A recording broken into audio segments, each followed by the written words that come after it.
avec tous les standards que Christ avait donnés pour dire que quelqu'un était son disciple. Donc, allez être sauvé. Et vous savez, comme vous parlez de disciples, beaucoup sont partis, ils se sont retrouvés. Si vous prenez dans Jean 6, oui, c'est ça? Non? Oui, Jean 6. Quand Jésus parle du fait qu'il faut manger de sa chair et son sang, il est dit qu'il y a une foule de disciples qui étaient là, suivez, qui a dit cette parole est trop dure, qui peut la supporter?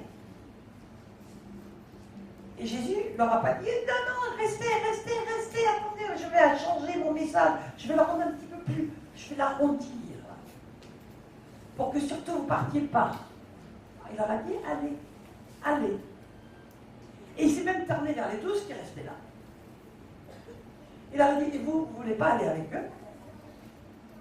Je vais vous dire, Dieu ne nous retient pas. Il nous cherche, il se révèle à nous, et c'est à nous de le chercher.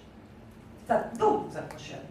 C'est à nous de vouloir être dans ce chemin étroit. C'est à nous d'accepter d'être complètement transformés, de mourir à nous-mêmes, faire autre chose. Le Seigneur ne nous force jamais là. Le Seigneur ne veut pas faire du nombre. Il veut faire des disciples parfaits, qui seront à l'image de Christ. Parce que vous savez que Dieu a deux buts. Bien sûr qu'il veut sauver tout le monde, il sait très bien, il savait très bien qu'il y en aurait très peu au final qui seraient sauvés. Il a dit, David de la Bible, c'est comme ça, hein, on me parle d'un fameux rêve tout le temps. Donc, le Seigneur ne cherche pas à faire du nombre, ce n'est pas une méga church que le Seigneur cherche. Il cherche des disciples. Des gens qui vont sortir du monde pour être des flammes dans le monde. Parce que le Seigneur a aussi beaucoup d'âmes à sauver dans le monde. Et il veut des gens déterminés. Quel que soit le prix. Première étape, le Seigneur veut sauver. Et la deuxième étape, c'est qu'il veut nous transformer en la même image de Christ. Waouh! Je pense qu'avec vous, il n'a pas trop de travail, mais avec moi, il en a. Bon. Alors, Paul dit, ils auront l'apparence de la piété, mais reniant ce qui en fait la force. La force, c'est justement cette communion très intense, c'est le fait de vouloir toute la vérité, de marcher dans la saine doctrine, et surtout de mettre la parole en pratique, et non pas simplement de la prendre dans une oreille, puis que ça sorte dans l'autre. Et Paul est sévère, il dit, éloigne-toi de ces hommes-là, éloigne-toi de tous ces gens qui font semblant d'être chrétiens qui ne le sont pas. Dieu a toujours donné le choix. Alors, là, j'ai mis devant toi deux chemins, la vie et le bien, mort ou le mal. Donc, Dieu nous donne toujours le choix. Nous avons toujours le choix, quoi qu'il arrive. Mais il y a une... Vous savez, c'est le levain qui fait lever toute la pâte. Ça se contamine très bien, le fait d'avoir un évangile qui ne dérange pas. Mais non, tu es bon, on t'accepte comme tu es. Ah bon? Oui, il nous aime. C'est lui qui nous a créés, mais il ne nous accepte pas tel que nous sommes. Il veut nous transformer. Et pour nous transformer, il est obligé de changer notre cœur. De nous donner un cœur nouveau. Parce qu'on serait bien capable de changer nous-mêmes. Tout ce qu'on peut changer, c'est les apparences. C'est le langage que les gens entendent. Mais après, il faut voir ce qui se passe. Alors, on va parler de ce qui est dit en Apocalypse 3.1 à propos de Sardes. Parce que moi, le Seigneur va parler avec ça. Écrit à l'ange de l'église de Sardes. Voilà celui qui a les 7 esprits de Dieu et les 7 étoiles. C'est Jésus. Il a les 7 esprits de Dieu parce qu'il est le Dieu humain. Je connais tes œuvres. Je sais que tu passes pour être vivant. Et tu es mort. Oh. Sois vigilant et affermis le reste qui est prêt de mourir, car je n'ai pas trouvé pas des œuvres parfaites devant moi. On ne parle pas des bonnes œuvres. On parle de ce que tous nos actes, nos paroles, nos pensées sont le reflet de ce que nous sommes. Et si notre cœur est changé, tout va changer. Et vous savez, on reconnaît l'arbre à ses fruits. Un jour, j'ai commencé à réfléchir là-dessus. Je je me suis dit, mais avant de voir les fruits d'un arbre, il faut que l'arbre pousse, il faut que les feuilles poussent, que les branches poussent, et puis que les fruits commencent qu'il y ait des fleurs, et puis arrivent enfin les fruits. Ça veut dire que souvent il faut beaucoup de temps avant qu'on voit les premiers fruits. D'accord? Mais si vous êtes un jardinier, un fermier ou comment s'appelle ceux qui sont alors arboriculteur, vous allez reconnaître là dès qu'il est tout petit. Mais si vous ne l'êtes pas, vous ne reconnaîtrez là que une fois que le fruit a poussé. Vous aurez, ah ben ça c'est une pomme, et puis il n'y a pas de pomme sur un poirier. Je suis désolé, mais c'est comme ça. Des figues sur un bananier. Bon, ok. Donc on va reconnaître l'arbre à ses fruits, mais il faut que le fruit sorte. Mais une fois que ce fruit est sorti, nous voyons vraiment la différence. On voit la différence. Alors le Seigneur, lui, nous connaît dès le départ. Il voit quel est l'arbre, quelle est la vraie semence qui est dans le cœur, et ce qui va sortir. Et même à partir de la graine, on la connaît. D'accord? Et ce qu'il veut, c'est transformer à partir de la graine pour que ce qui sort soit un arbre nouveau. Amen? Avec des fruits nouveaux. Amen. Alors, tu passes pour être vivant et tu es mort. Moi, ça a commencé il y a environ un peu plus de 8 ans. J'étais dans un séminaire. J'ai encore commencé cette histoire parce que ça a été un choc dans mon ministère, un choc dans ma vie court. Il y avait à peu près le même nombre de personnes que ce soir, mais peut-être un petit peu moins. Mais tout d'un coup, le Seigneur m'a ouvert les yeux spirituels. Et j'ai vu, non pas 80, 90 beaux chrétiens, comme vous êtes ce soir, tous beaux, mais j'ai vu des rangées de cadavres. Et j'ai vu très peu de vivants au milieu. Écoutez, sur 80 personnes, il y avait à peu près 5 vivants dans la salle. Et quand j'ai vu ça, j'ai eu un choc profond. J'ai dit, mais Seigneur, mais c'est terrible. Parce que tous, c'est pas possible, je me trompe, c'est pas possible. Parce que tous se croient sauvés. On leur a dit qu'ils étaient sauvés. On leur a répété qu'ils étaient sauvés. Et toi, tu me montres qu'à tes yeux, ils sont morts. Et ça a complètement changé. À partir de là, le Seigneur m'a montré que... Vous savez, j'ai été très étonné d'apprendre que John Wesley, par exemple, avait déclaré à la fin de sa vie que 90% de son ministère avait été de convertir les gens qui étaient dans les églises. Qu'il considérait comme sauvés. Alors si du temps de Wesley c'était déjà comme ça, on peut imaginer ce que c'est aujourd'hui. D'accord? Je ne suis pas du tout là pour accuser, je suis pas... Dieu connaît les cœurs, et lui seul connaît les cœurs. Je suis là pour arrêter qu'on se raconte des histoires. Arrêter qu'on se raconte des histoires. Nous allons voir que le Seigneur a donné des critères, il a dit que tous avaient un don. Il donne à chacun un don spirituel. Combien exercent des dons spirituels dans les églises? Authentifiés par les fruits.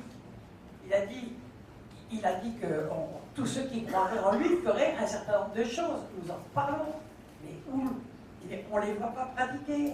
Il y a un homme qui s'appelle Monsieur le Pasteur, et puis qui est censé tout pouvoir faire, et avoir tous les dons. Éventuellement 2-3 personnes à côté. Et puis après, il n'y a rien, il ne se passe rien. Rien. Je reçois chaque jour, je ne sais pas combien, 4, 6 appels au secours depuis le monde entier. De gens qui sont dans des situations dramatiques, qui ont besoin de la prière de leurs frères, qui ont besoin d'être libérés, qui ont besoin qu'on prie pour leur guérison. Eh bien, ils s'adressent à moi comme si j'étais Dieu. Et puis je leur dis chaque fois, excusez-moi, mais je ne suis pas Dieu. Je ne peux pas m'occuper de la terre entière. Ce n'est pas du tout biblique. Le Seigneur nous a dit de prier les uns pour les autres. Il a dit que si on était 2 ou 3 réunis en son nom, il était au milieu d'eux.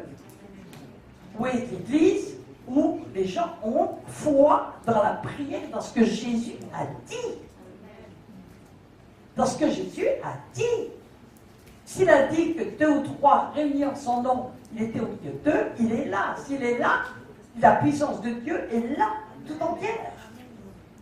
Pourtant, tous les gens sont installés dans un système où il y a des pros d'un côté et puis des assis de l'autre.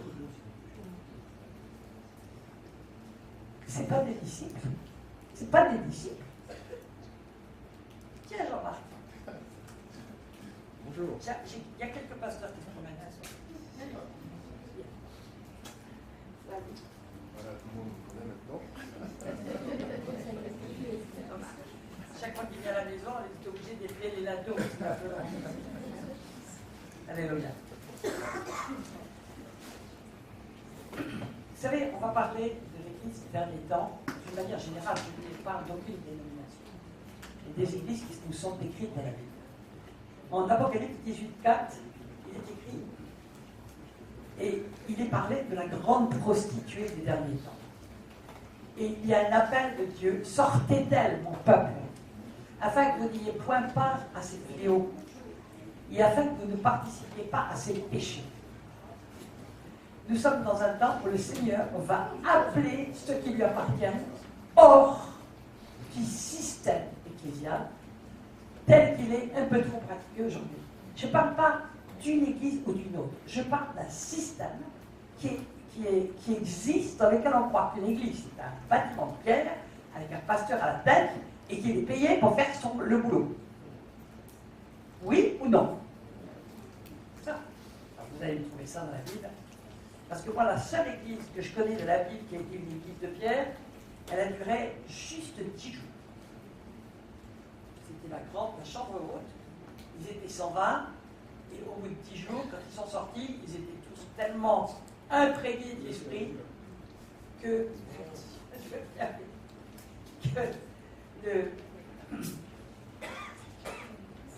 tout le monde les a pris pour des fous. Mais n'empêche que dans la journée, il y a eu 5000 disciples. Alors, excusez-moi, si vous avez une salle de 120 où vous mettez, et qui voulait croire que l'église était un truc de 120, je ne sais pas où vous pouvez mettre 5000 personnes dans une salle de 120, d'accord? Donc, c'est une aberration. En fait, ça a l'air d'être un abri, mais en fait, ce sont des limites. Le surlendemain, ils étaient 7000 de plus. Ça croissait vite, hein? Ben nous faisons, nous limitons Dieu. Et simplement parce que nous mettons des organisations humaines partout, qui sont en fait des limites. C'est sûr qu'à temps en temps, il y a de bonnes choses qui s'y passent. Mais en fait, c'est des limites. Mais allez dans les pays qui sont dans la persécution, comme en Chine, comme même en Iran, en Algérie, vous croyez qu'on peut se mettre dans un bâtiment et puis... moi, je ne suis pas contre les bâtiments. Hein. En ce moment, il fait froid, on se fait un peu mal dehors. Donc, je ne suis pas contre les bâtiments, mais c'est un outil, ça doit rester un outil. Ce n'est pas un but. C'est pas un but, il faut que ça soit un outil. Et si l'outil n'est pas adapté, ben, il doit changer. L'outil doit changer. Et puis, Dieu pourvoit, c'est lui qui doit pourvoir. Ça ne doit pas être le centre et l'objectif. Or, aujourd'hui, dès qu'un pasteur a plus de 20 membres, il dit qu'il faut chercher une salle. Et l'obsession, ça devient la salle. Plus du tout les âmes. Ça devient la salle. Puis après, comme ça coûte très cher la salle, il faut remplir la salle. Tant pis si c'était faux chrétien. Et au moment que ça donne des dîmes, c'est tout bon. Je suis un peu sévère, mais est-ce que je dis faux? Bon. J'ai une bonne nouvelle pour vous. Le Seigneur va envoyer une grande persécution. Il va flanquer tout ce système en l'air. Vous savez ce qui va se passer? Les chrétiens vont se réunir en cachette. Ils vont se réunir dans les maisons. Ils vont se réunir partout, mais ils auront le feu. Ils feront presque leur vie, mais ils auront le feu. Ça va être libre. Comme ça a été dans les premiers temps, Dieu va ramener ce qui est passé, et vous allez voir que l'Église de la fin des temps est une Église de vainqueurs, mais qui n'auront pas peur de perdre leur vie. Ils iront jusqu'à la mort, quoi qu'il arrive, parce qu'ils ont fait leur choix entre le monde et le royaume. Amen. Alors, on va continuer. Aujourd'hui, on pourrait dire, c'est même plus, c'est sortez de Babylone, mais c'est encore sortez de la Odyssée. Parce que Babylone est déjà là. La grande Babylone, la grande prostituée, elle est déjà là, on le sait. Je pourrais la baptiser écuménisme, Mais mais aujourd'hui, il va falloir commencer par sortir de la Odyssée. Tout le monde a entendu parler de la Odyssée. Regardons ce que Jésus dit à cette église. Apocalypse 3:15. Je connais tes œuvres. Je sais que tu n'es ni froid ni bouillant. Tout le monde se pense bouillant. Maintenant, je vais m'arrêter 2 secondes là-dessus. Est-ce que nous sommes vraiment bouillants? Pourquoi il parle des froids? Parce que quelqu'un qui sait qu'il n'est pas sauvé et qui le sait est beaucoup plus facile, a les oreilles beaucoup plus ouvertes, que quelqu'un qui croit qu'il est déjà sauvé alors qu'il ne l'est pas. Vous êtes d'accord ou pas? La plupart des gens, on arrive, on leur dit, écoute, le Seigneur dit, mais t'inquiète pas, je connais tout ça par cœur, moi je t'inquiète pas, j'ai entendu les prédications d'un tel, les prédications d'un tel. Et pourtant le cœur n'a jamais été circoncis, il n'a pas changé. Mais ils se sont convaincus eux-mêmes qu'ils étaient. Alors, quand on est froid, ça veut dire qu'on est complètement dans la glace du dehors, dans la peur, dans la tension, dans l'angoisse, de qu'est-ce que ça va devenir, qu'est-ce qu'on va devenir. Et là, on peut avoir un cœur disponible pour qu'on lui parle. Bouillant. Est-ce que bouillant, c'est simplement sauter en l'air une fois de temps en temps et dire oup, oup dans les églises? Est-ce que tu es bouillant dans ta maison?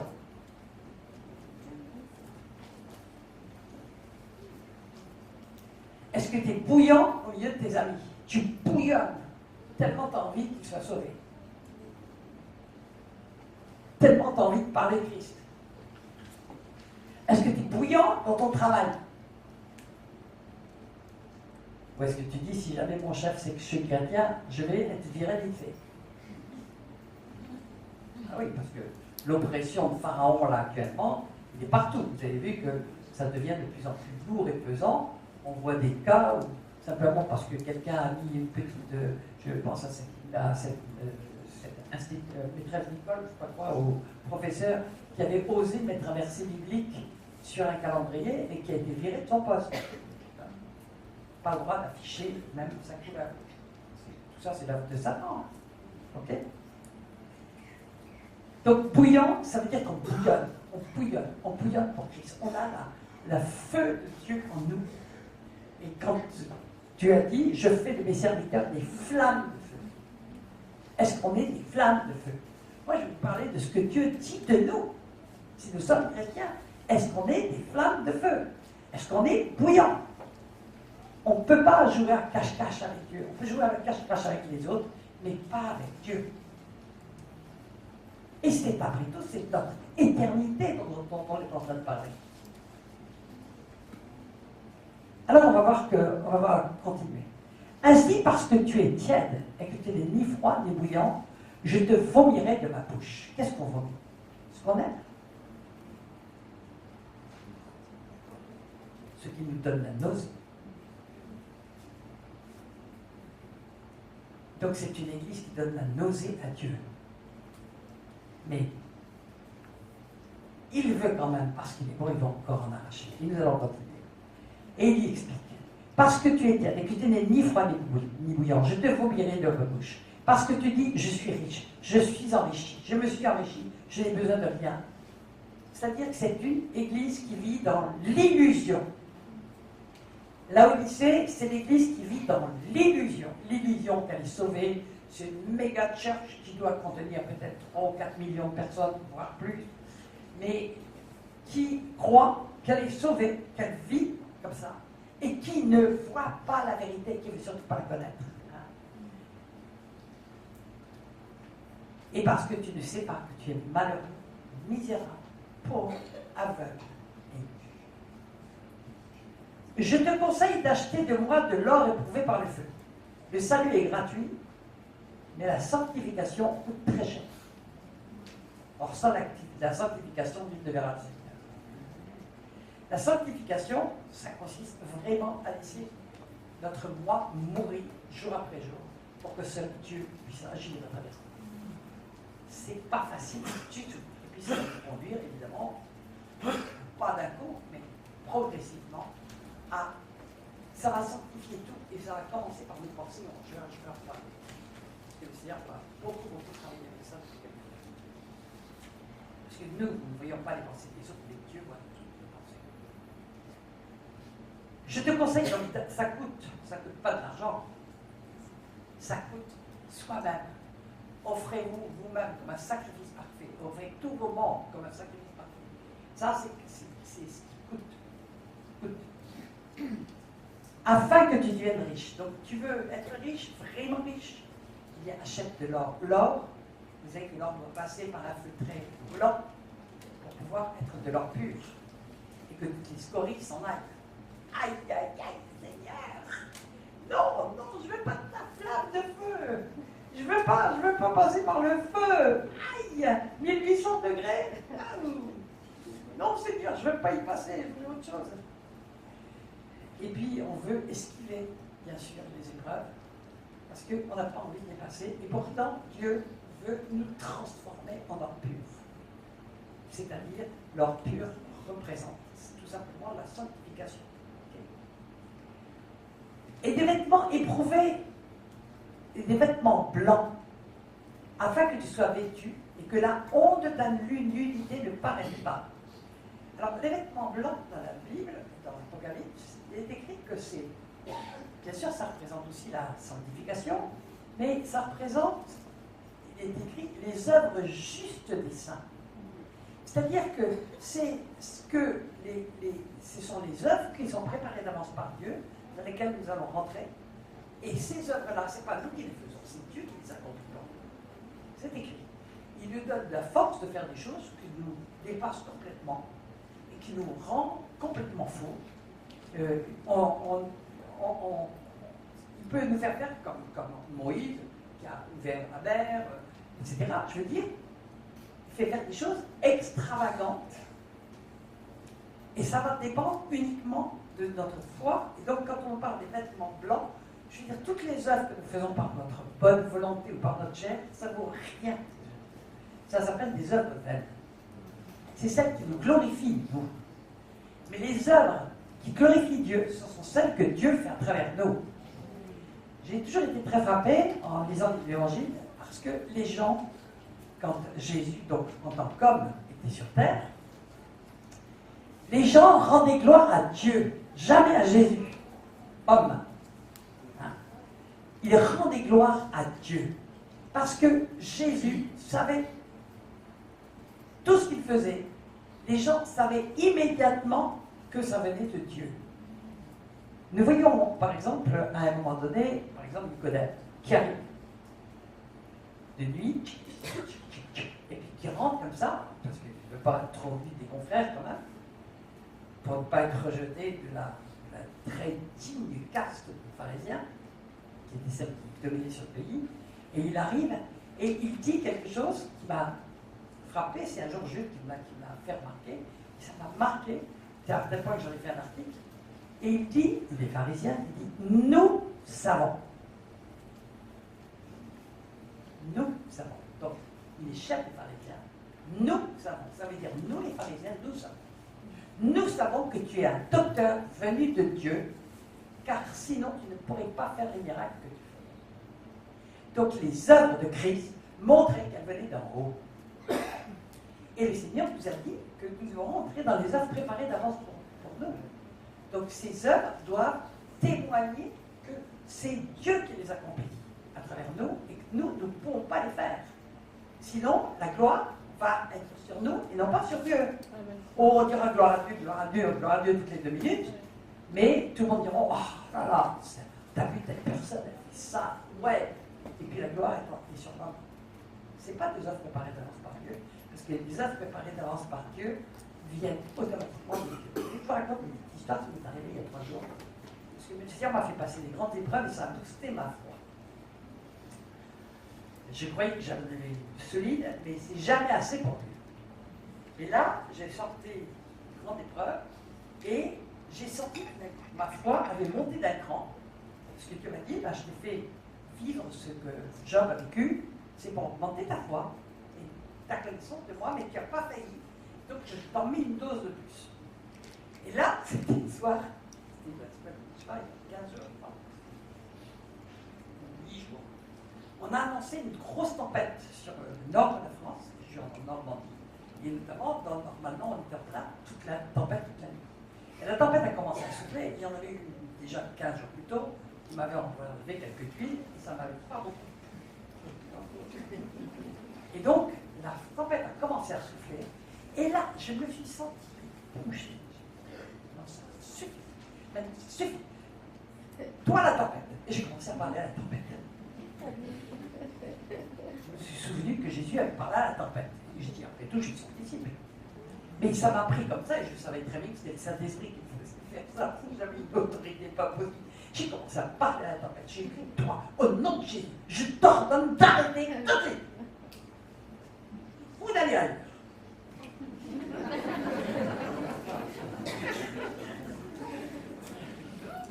10 minutes après, la tempête était complètement arrêtée, alors qu'elle était prévue pour toute la nuit. J'ai appris que c'était du côté du sud qu'ils avaient ramassé. Et puis, c'est qu'il y a des... Désolé, bon, là, c'est avec nous. J'ai dit où tu veux, mais c'est Dieu qui conduit. Hein. Lui, c'est ce qu'il veut. Bon, pourquoi il l'a envoyé? Mais alors j'étais là, puis bon, j'étais là, stupéfait. Parce que je savais que c'était la position de foi que j'avais prise, et que c'était poussé par le Seigneur, parce que c'était pas, évidemment pas du style mantra, ouais, je vais répéter 50 fois d'affilée, tempête, arrête-toi, il va s'arrêter. Ça ne pas les œuvres de Dieu.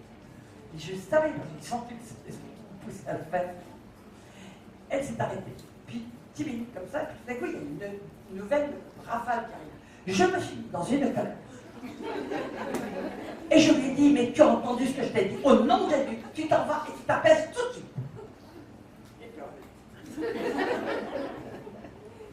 Ben, vous savez, ça va booster ma voix. Parce que j'ai dit, mais Dieu nous a donné des choses extraordinaires, et c'est nous qui sommes complètement en dehors. Parce que nous sommes, c'est pas parce qu'on est timide, c'est parce que notre foi n'est pas accrochée vraiment au cœur du Seigneur. Il est dit en 1 Corinthiens 6, 17, que celui qui s'attache au Seigneur est avec lui un seul esprit. Wow. Donc, est-ce qu'on est vraiment attaché au Seigneur? Plus on est attaché au Seigneur, plus il va pouvoir faire des choses extraordinaires après. Amen. Alléluia. Alors, on va continuer. Donc, les vêtements blancs, c'est les œuvres préparées d'avance. Dieu en a préparé pour chacun d'entre nous. C'est nous qui y rentrons ou qui n'y rentrons pas. Ou on fait nos propres œuvres en les croyant bien, et bonnes, des œuvres bonnes, des œuvres bonnes, ou bien nous faisons ce que le Seigneur nous demande de faire, même si ça paraît tout petit. Mais ce qui est tout petit à nos yeux peut être très grand aux yeux de Dieu. Amen. On en a un exemple assez remarquable dans la Bible avec Philippe. Il est à Samarie, des milliers de personnes. Il y a des miracles, il y a des guérisons, il y a des délivrances partout. Puis tout d'un coup, Dieu lui dit stop, tu vas dans le désert. Humainement, Philippe aurait pu dire Seigneur, je n'ai pas fini mon travail ici. Puis il y a eu tous ces milliers de personnes qui sont là, qui attendent que j'arrive, et tu me demandes de partir dans le désert. Pour une personne. Mais Seigneur, tu sais, est-ce que tu sais compter? Non, il est parti immédiatement parce qu'il avait appris à connaître le Seigneur. Il est parti. C'est drôle parce que Jésus lui avait dit à un autre moment, je ne sais plus auquel chapitre, il dit, tu ne m'as pas connu, Philippe. Là, Philippe connaissait. Et donc il est parti dans le désert, et nous savons qu'il a rencontré un Éthiopien qui lisait Isaïe 53, comme par hasard, en essayant de comprendre, qu'il l'a amené, que comme par hasard dans un désert, c'est tout à fait fréquent, il y avait justement une rivière qui est arrivée pour qu'on puisse se faire baptiser tout de suite. Hein, qu'est-ce qui m'empêche d'être baptisé? Dieu qui met une petite rivière comme ça dans le désert, juste pour que l'Éthiopien soit baptisé. Et puis son travail était terminé. Et il a été enlevé, et il s'est retrouvé à Ashdod. Vous allez dire, c'est des fables, ça? Mais non, ce sont des réalités. Amen. Et Dieu ramène des réalités comme ça. Il veut ramener des réalités. C'est nous qui sommes des tièdes, qui ne croyons même pas à ce que Dieu a dit. Mais si nous sommes dans des œuvres que Dieu a préparées, nous pouvons voir des prodiges extraordinaires. Et pas simplement entendre parler qu'il y a eu des prodiges, mais comme ça, quelque part en Afrique ou en Chine ou ailleurs, et puis nous. Et on est où? Est-ce qu'on est dans l'église bouillante du Seigneur ou est-ce qu'on est dans une église chrétienne qui croit un peu? Ouais, c'est vrai, ça doit être vrai, mais bon, ça c'est le boulot du pasteur. Ou de l'évangéliste qui vient de Tombouctou, du Québec. Et elle peut lire pour oindre tes yeux, avec tes voix. Ça veut dire qu'il ne voit pas. Il ne voit pas. Vous savez, c'est terrible ce qu'il dit, parce qu'il est dit que notre évangile est encore, c'est Paul qui le dit ailleurs, notre évangile est encore voilé pour ceux qui périssent. Elles ont voile sur les yeux pour ne pas avoir la gloire de l'évangile de Dieu. Voilà. Ça veut dire que cette église a un faux évangile. Paul, aux Corinthiens, dit en 2 Corinthiens 11, 4, il parle de la ruse de Satan, juste avant, il dit, mais si quelqu'un vient vous prêcher un autre évangile que celui que vous avez embrassé, c'est ça, serré contre son cœur, comme le plus grand des trésors qui soit, ou vous apporte un autre Jésus que celui que je vous ai fait connaître, ou vous apporte un autre esprit que celui que vous avez reçu. Il parle à des chrétiens, nés de nouveau, qui ont reçu le Saint-Esprit, mais qui choisissent, qui sont entraînés, parce que quand il dit à la fin, vous le recevez fort bien. Pourquoi? Parce que c'est un évangile qui ne coûte pas très cher. Qui coûte pas très cher. Bien sûr que l'évangile est gratuit. L'évangile est gratuit. Mais l'évangile coûte horriblement cher, il coûte tout. Nous devons choisir combien d'être. Jésus même l'a dit, et surtout pas en notre temps. Ça a toujours été vrai, les prophéties, souvent de réalisation partielle, on les voit tout le long de la parole, mais elles prennent une force.